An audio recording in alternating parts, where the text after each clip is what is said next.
The morning is coming. What Psalm 30 verse 5 teaches us about grief, leadership, and hope.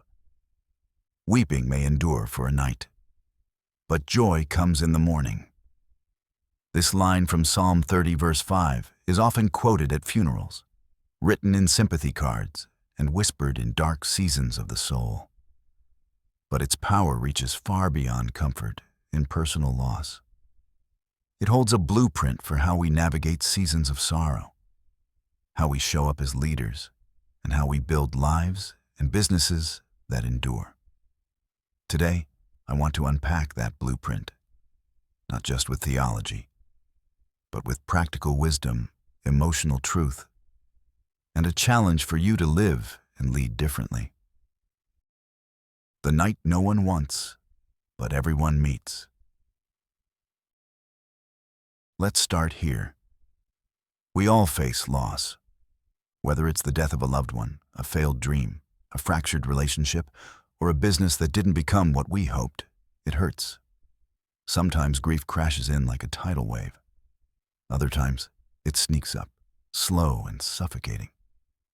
And in the midst of it, one question haunts every corner of our mind. Is God still good?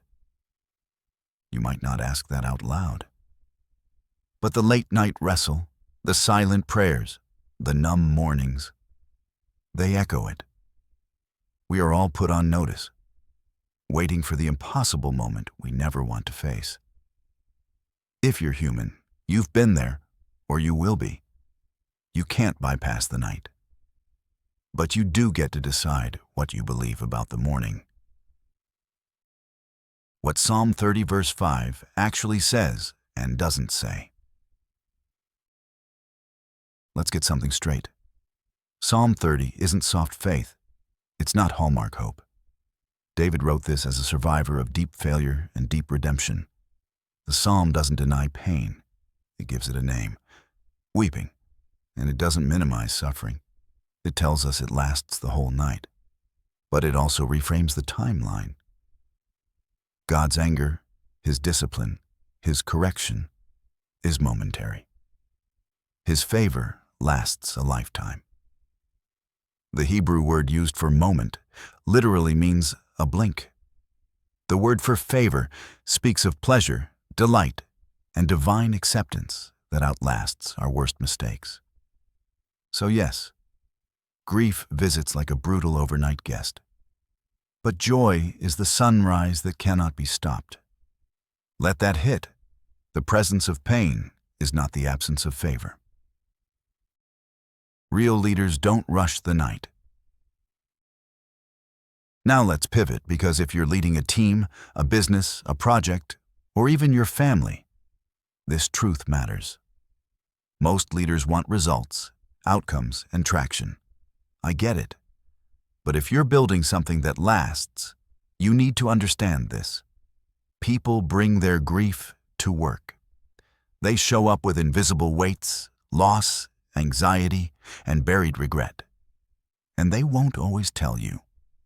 If you try to rush them past it, you'll break more than you build. Psalm 30 verse 5 invites us to become the kind of leader who can sit in the night without being undone by it. Someone who doesn't pretend pain isn't real, but who believes the morning is coming. Your presence in someone's pain could be the exact bridge they need to reach the other side. This isn't just emotional intelligence. It's spiritual leadership. From hospice beds to boardrooms.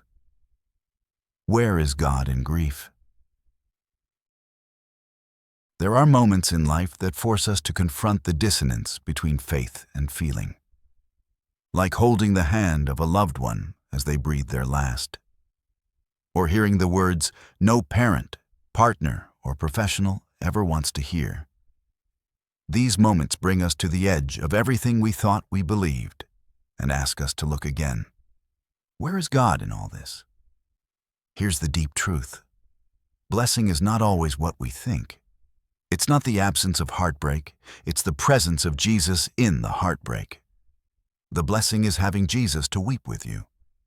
Let that shape your relationships, your faith, and your leadership. What if the best thing you could offer a grieving coworker isn't a solution, but your presence? What if your credibility as a leader was forged not by your competence, but by your compassion? Emotional intelligence is a spiritual practice. In business circles, we talk a lot about EQ and emotional intelligence.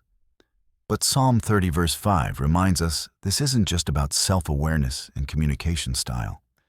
This is soul-deep awareness. It's the ability to discern grief without judging it, to speak hope without rushing healing, and to lead with both empathy and expectation. You're not just a project manager, consultant, founder, or executive. You're a human being working with other human beings.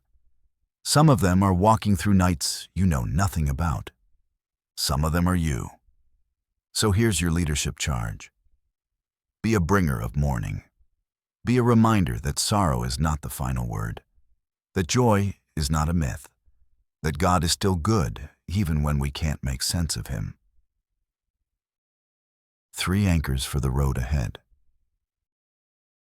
Let me leave you with 3 truths to carry personally and professionally. 1. Grief is not an interruption. It's sacred ground. Whether it's yours or someone else's, don't try to fix it. Listen, sit, pray. Let God do the lifting. 2. Joy is not the absence of sorrow. It's the presence of God. You don't need to feel it yet. Just believe it's coming. Morning always comes. 3. Great leaders don't pretend to be invincible. They reflect the presence of Jesus. And Jesus weeps. He holds. He restores. So should we. Final word. The morning will come. You're not weak because you're grieving. You're not disqualified because you're at night. You're human, and God knows that. He built the rhythms of sunrise into creation so we'd never forget. Night is never the end of the story. So let me ask you, where in your life or leadership are you tempted to rush the night? Who around you needs a presence, not a performance? What would it look like to lead with both strategy and soul? Because the morning is coming, and when it does, you'll rise, not just with joy, but with a deeper wisdom forged in the fire. And you'll be ready to lead with more clarity, compassion, and courage than ever before.